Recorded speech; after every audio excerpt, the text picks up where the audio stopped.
In the middle of September, Warner Brothers released a trailer for the expensive movie Aquaman and the Lost Kingdom, costing $215 million. However, on the same day, troubling documents from the Johnny Depp and Amber Heard's defamation trial emerged on Reddit, causing a new problem for the studio. Fans of Johnny Depp paid the fees to get a hold of the documents from Amber Heard's therapist, Dr. Hughes. These notes, hastily written on a legal pad, were part of a huge and controversial trial last year where Johnny Depp mostly won. The notes reveal a tense atmosphere on the set of Aquaman, which claims of Jason Momoa, possibly under the influence, dressed like Depp and pushing to remove Heard from her role as the superhero Mira. This situation created another obstacle for Warner Brothers, as it comes at the same time they're promoting their costly movie. Jason said he wanted me fired, the note said. Jason drunk, late on set, dressing like Johnny.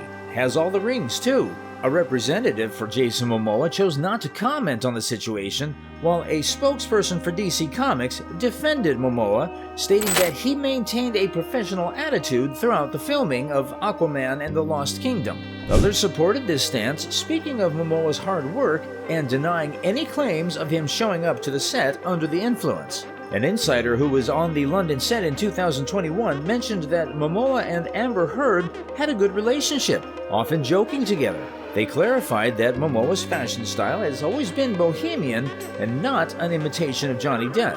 Amber Heard did not provide a comment, but a source close to her confirmed that the therapy notes refer to the Aquaman 2 set and reflect a session from December 27, 2021. Another source close to Heard mentioned that her legal team opposed the release of these therapy notes as they were subpoenaed by Johnny Depp's attorney during the discovery phase. Early reviews for Aquaman 2 suggest that many viewers are not happy with Amber Heard's performance, saying it ruins the movie. Critics mention a lack of chemistry between her and Jason Momoa, and even the intense scenes feel fake. The film's overall enjoyment is compared to sinking profits. Piling on top of the negativity is the defamation trial between Amber Heard and Johnny Depp, which has created a dark cloud over Warner Brothers' production. The absence of a glamorous premiere suggests that Warner Brothers might have expected the negative feedback. Instead of a star-studded event, only fans were invited, possibly hoping they would support the movie despite its flaws. Reviewers admit that when watching the film, thoughts of Amber Heard's personal issues overshadowed the entire experience. This is cemented by a headline stating that her defamation trial has cast a huge shadow over the Aquaman sequel. Even with other talented cast members, her presence seems to dominate discussions. It's interesting how things have turned around. Back in 2018, there was so much excitement when Aquaman's stars, Jason Momoa and Amber Heard, along with director James Wan, came to Manila for a premiere and to meet fans. Now the situation is flipped. Despite Warner's decision and Peter Safran's confident stance that they know what's best for the movie, it seems they might have missed the mark. The move to bring back Amber Heard as Mira, even with just a few lines, has created a strange atmosphere. Audience reactions show discomfort whenever she's on screen, and it's clear that something isn't right. Warner ignored the concerns of many fans, and now they're facing the consequences, needing a hefty $600 million to recover. The decision has left viewers with a sense of unease and sadness when they watch the movie, and it has led to Warner having to try real hard to win back the trust their audience had.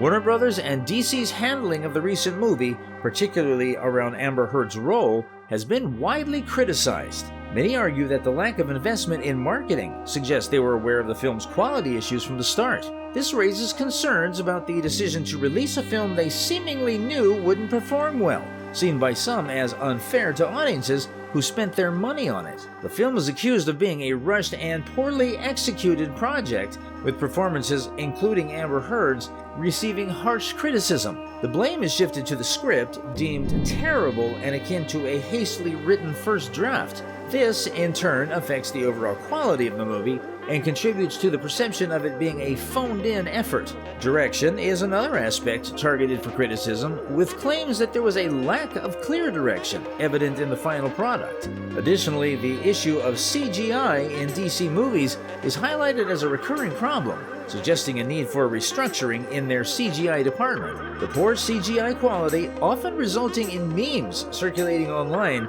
is seen as detrimental to DC DC's credibility and reputation. The criticism extends to DC's recent projects, with a consistent observation that their films appear outdated and fail to meet contemporary visual standards. This has led to calls for improvement and a plea to DC to be more serious in their approach to filmmaking if they want to regain respect in the industry. The early reviews for Aquaman and the Lost Kingdom are pretty harsh, especially when it comes to Amber Heard's performance. Reviewers comment that the mere presence of Amber Heard on screen seems to ruin the entire superhero movie experience for them and potentially for the audience. They go so far as to say that more eyes on her during the film negatively impact her performance, making it fail spectacularly. Some reviewers outright state that Amber Heard ruins the movie not just for them, but also for others in the audience. It's not about how long she's on screen, it's the very fact that she's there that takes viewers out of the superhero movie experience.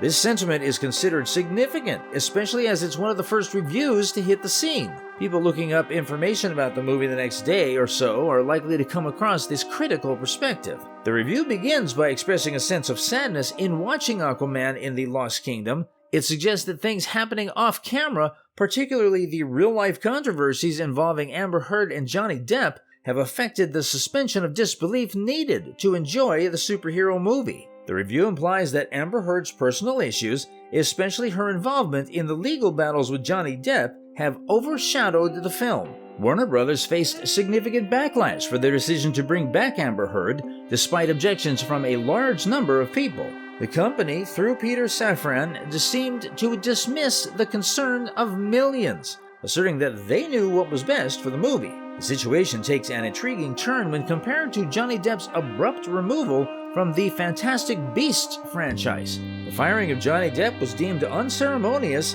especially considering the contrast with Amber Heard's continued involvement in Aquaman. This discrepancy has led to questioning Warner Brothers' decision-making, where it had people raising their eyebrows at it. The backdrop of Amber Heard's legal battles with Johnny Depp adds another layer of complexity to the situation. In 2022, Heard lost a defamation case against Depp, intensifying the controversy surrounding their tumultuous relationship. The divorce and defamation case created waves in Hollywood, sparking debates and dividing fandoms. The review points out how, just a year ago, such critical reviews wouldn't have been expected, illustrating a noticeable shift in public opinion. The mention of Johnny Depp being asked to resign from playing the antagonist Grindelwald in the third Fantastic Beasts film adds fuel to the fire. The use of quotes around resign suggests a level of disagreement about the circumstances surrounding Depp's departure. This detail contributes to the narrative that Warner Brothers' decision in handling both situations are being closely scrutinized and questioned. And there ends the video, folks. Make sure you like, subscribe, and click on that bell icon for more. Thanks for watching, and we will see you in the next one. Bye!